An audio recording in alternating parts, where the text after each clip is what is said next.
Morning, Steve Free in Chicago with the morning grain comments. Overnight prices are about unchanged in the corn and wheat and down maybe a couple of cents in nearby beans.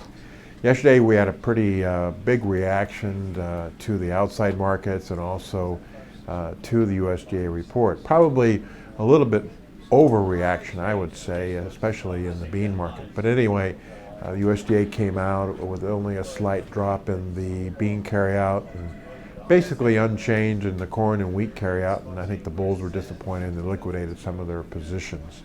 Overnight, not a lot of new news out. We're still watching Ukraine and the uncertainties there. Watching the China demand for beans, of all the talk about cancellations, but they may take U.S. beans that are on the books, which would tighten our supply. And the Chinese market, stock market actually was up overnight on talk about some banking reform. Here in the United States, cash basis levels yesterday in the beans broke back a little bit. Talk about crushers having good ownership. They could offer some resistance to the spreads.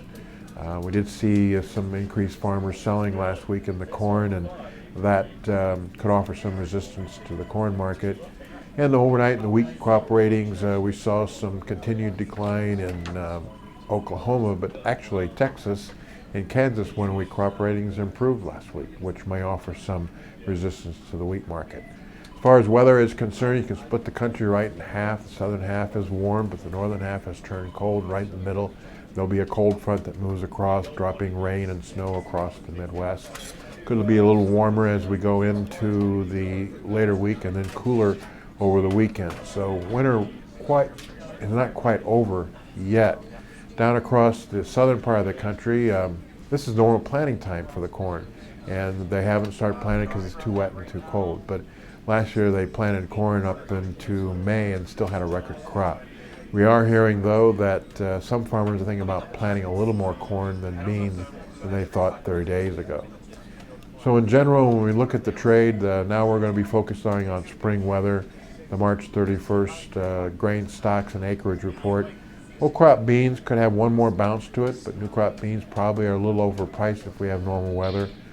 The corn market could find some support on concerns that farmers may not plant as much corn, the weather may be uncertain, but if we have normal weather, corn prices are too high. And the wheat market's now a weather market. We'll be watching pretty closely to see if the Southern Plains gets the rains they needed when that crop comes out of dormancy. As always, these are my thoughts, not those of ADM or ADM Investor Services, and have a safe and profitable trading day.